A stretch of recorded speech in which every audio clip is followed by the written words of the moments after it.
Gusto mo bang matutong gumawa ng tracing name na ganito? At ng ganito?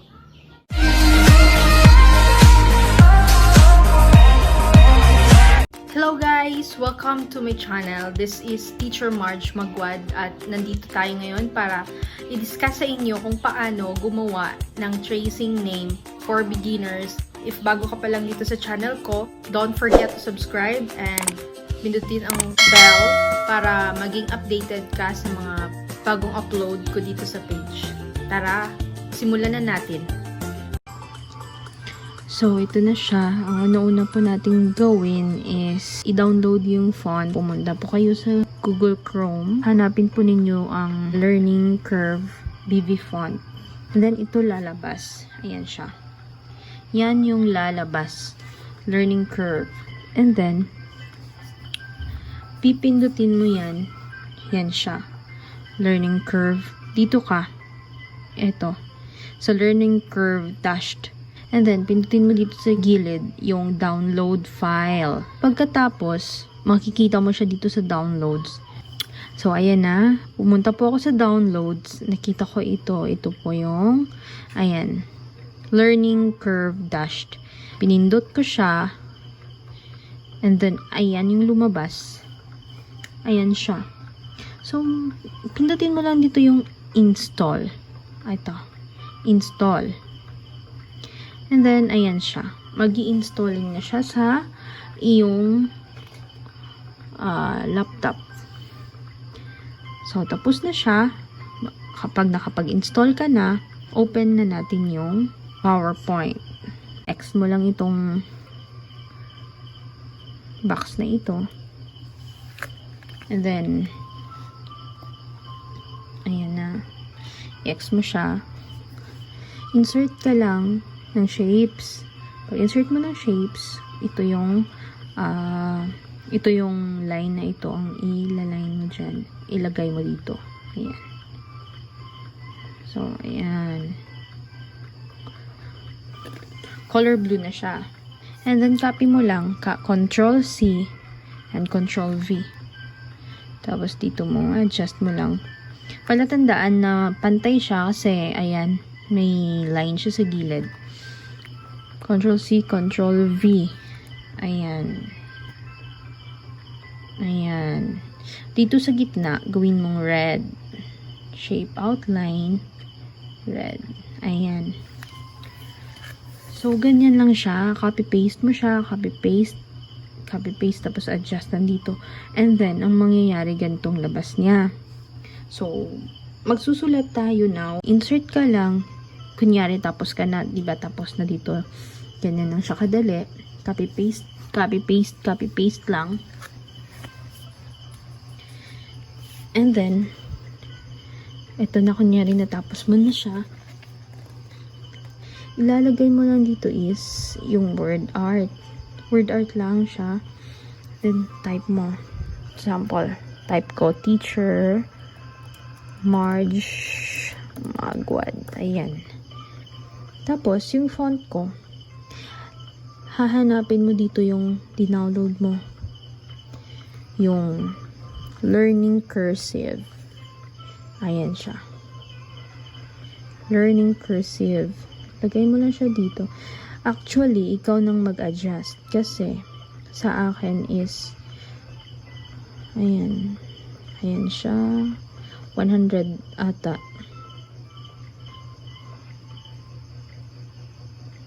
Isa pa. Isa pa. Ito. Hindi na siya. Lagpas na siya. 100. Ayan. So, ikaw na magtansya dyan. Ayan. Tapos, Control C, Control V. Control V na yan. Ayan. Ayan, may line siya sa gilid pantay. Control V. Ito. Control V. Ayan. Ayan. So, ayan na siya. And then, pwede mo na siyang i-print. Kung meron kang printer dyan sa bahay nyo, mas maigi na mag-print ka na agad. Pero, kung gusto mo lang siyang gawing katulad ng ginawa ko sa page, na picture lang, paano mag-save ng picture? Kasi, PowerPoint to eh. Punta ka lang dito sa File, tapos, Save As. And then, ikaw na bahala kung saan mo siya i-save. And then, lagyan mo lang siya ng title. Tracing Marj. Ayan, title ko. Dito, pindutin mo siya. Gawin mo siyang JPEG. Ayan, JPEG format. Ang JPEG format is picture siya. So, save. Ayan, magtatanong si PowerPoint, which slides do you want to export? Kasi dalawa yon, gawin mo lang siyang just this one. Ayan. So, hanapin natin. Tracing Marj ito. Ayan na siya. Ayan, charan. Ganyan na siya. So, ganun lang kadali, guys.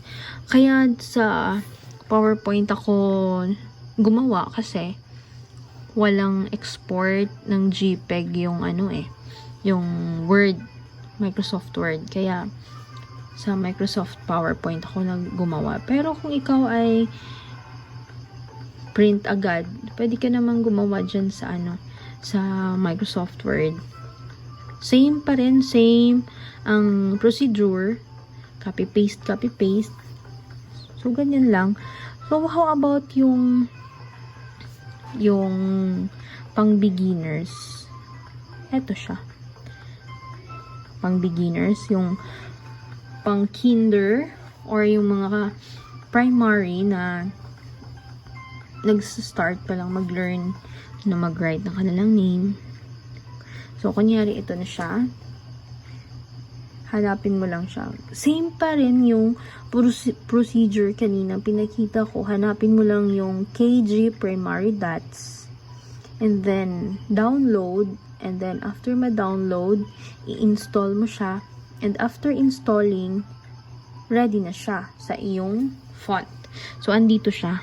KG, ayan, lumabas siya. KG primary dots. Pindutin mo lang siya. Ganyan siya sa mga beginners.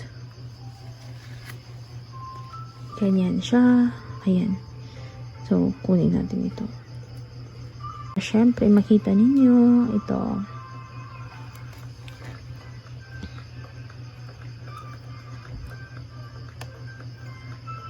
Copy paste ulit.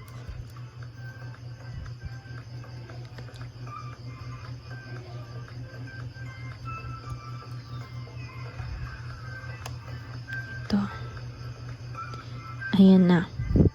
And then, ganun pa rin ang gagawin nyo. Save as. And then, kahit ano lang yung name na ilagay mo. Ikaw na bahala. JPEG pa rin. And then, save. Just this one. So, tingnan natin. Eto. Ayan siya. O see, ang dali lang, super dali lang talaga siya. Hope sa aking short na tutorial sa inyo, I hope nakatulong ako. And pwede din kayong mag-comment dito sa comment box if meron talaga kayong na-learn.